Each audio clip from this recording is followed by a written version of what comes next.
السلام علیکم، میں ہوں احمد بلال محبوب۔ موجودہ قومی اسمبلی کی مدت ختم ہونے سے پہلے اپنے الوداعی خطاب میں بلاول بھٹو زرداری صاحب نے چند اہم نکات بیان کیے ہیں اپنی الوداعی خطاب میں، اور یہ اہم نکات اس قابل ہیں کہ ان کا آج ذکر کیا جائے۔ یہ اہم نکات بھی بیان کیے ہیں اور کسی حد تک یہ کہنا چاہیے کہ انہوں نے کچھ اعترافات بھی کیے ہیں۔ پہلا نقطہ جو انہوں نے کہا ہے یہ بہت اہم ہے، وہ یہ کہ عوام، خاص طور پہ نوجوان، انہوں نے نوجوانوں کے بارے میں کہا کہ نوجوان پاکستان کے مستقبل سے مایوس ہوتے جا رہے ہیں، اور یہ سیاستدانوں کے بارے میں اور سیاستدانوں کے کنڈکٹ کے بارے میں بھی عوام اور نوجوان اچھی رائے نہیں رکھتے ہیں، اور نوجوانوں کا سیاست سے، جمہوریت سے اور ان انتخابات کے نظام سے جو اعتماد ہے، ان کا کہنا یہ تھا، ان کی مراد یہ تھی کہ وہ ختم ہوتا جا رہا ہے۔ اس پہ انہوں نے بہت تشویش کا اظہار کیا۔ یہ بات بہت صحیح ہے، نوجوان ایک تو ووٹ بہت کم دے رہے ہیں، اور پاکستان مسلم لیگ نواز اور پاکستان پیپلز پارٹی، ان کے ووٹ بینک انتہائی کم ہو رہے ہیں نوجوانوں کے اندر۔ اس کے بارے میں تو ڈاکیومنٹری ایویڈنس موجود ہے، یہ بات صحیح ہے ان کی۔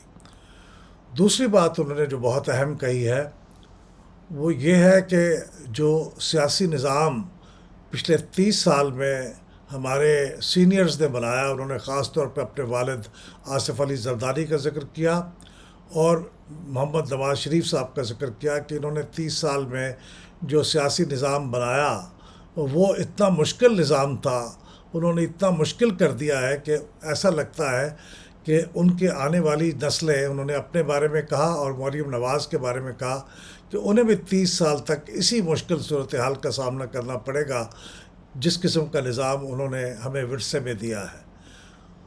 اس کے بارے میں انہوں نے تفصیل تو نہیں بیان کی، لیکن اس کی تفصیلات کا ہم سب کو کافی حد تک خود علم ہے کہ پاکستان کا جو سیاسی نظام ہے اس کے اندر کیا خامیاں اور کمزوریاں ہیں۔ تیسری بات جو میرے خیال میں سب سے اہم بات انہوں نے کہی وہ یہ ہے، اور یہ ایک اعتراف بھی ہے، ایک غلطی کا اعتراف ہے، ایک کیپیسٹی نہ ہونے کا اعتراف ہے، یا ایک اعتراف جرم ہے آپ یوں کہہ سکتے ہیں۔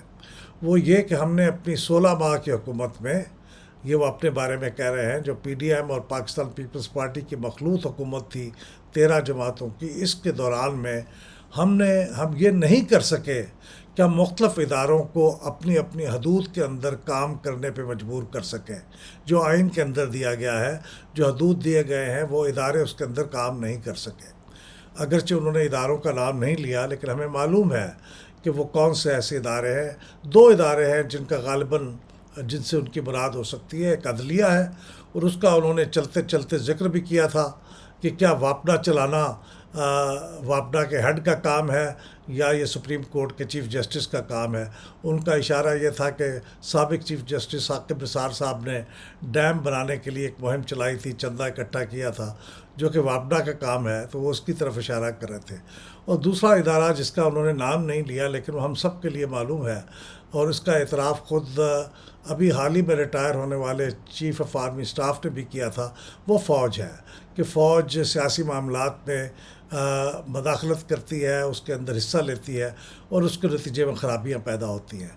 تو یہ انہوں نے 3 بہت اہم نکات اپنی تقریر میں اٹھائے، اور اس کو حل کرنے کے لیے انہوں نے جو تجویز پیش کی وہ تجویز یہ تھی کہ اس کے لیے ڈائلاگ ہونا چاہیے، اور ڈائلاگ ہونا چاہیے نہ صرف یہ کہ سیاسی جماعتوں کے درمیان، بلکہ یہ ڈائلاگ ہونا چاہیے ان اداروں کے ساتھ بھی جن کے بارے میں وہ شکوہ کر رہے تھے کہ یہ ادارے ملکی معاملات میں مداخلت کرتے ہیں۔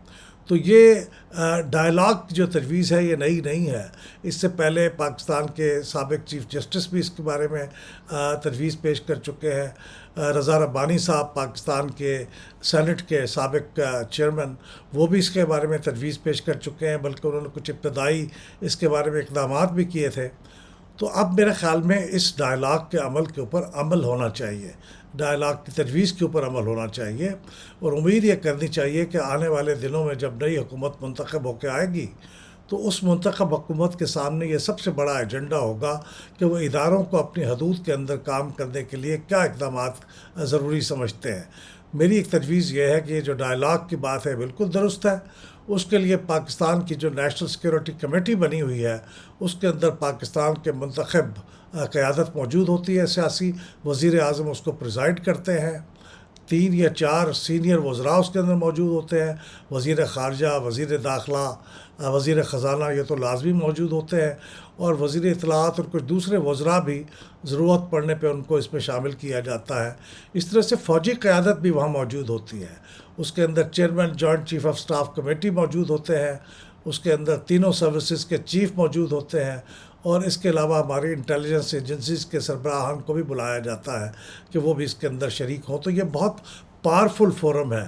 اس فورم کے اندر بیٹھ کے صرف یہ نہیں ہونا چاہیے کہ اس وقت ایک جگہ پہ آگ لگ گئی ہے تو اس کو بجھانے کے لیے اقدامات کیے جائیں. یعنی صرف فائر فائٹنگ کا کام نہیں ہونا چاہیے اس اہم ادارے میں. اس ادارے کو مستقل ملتے رہنا چاہیے. اگر یہ ہر ہفتے نہیں مل سکتا تو کم از کم مہینے میں ایک بار اس کا اجلاس ضرور ہونا چاہیے، اور اس پہ یہ لانگ ٹرم ایشوز، ادارے اپنی حدود میں کام کیوں نہیں کرتے، اس کے اوپر بات ہونی چاہیے.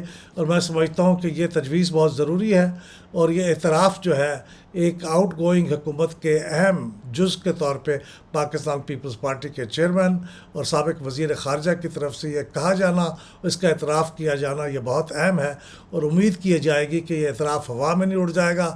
اس کے مطابق آنے والے دنوں کے اندر اس کے اوپر عمل بھی کیا جائے گا، اور ان ایشوز کو ریزالو کرنے کی کوشش کی جائے گی جو بلاول بھٹو زرداری صاحب نے اٹھائے ہیں. بہت شکریہ.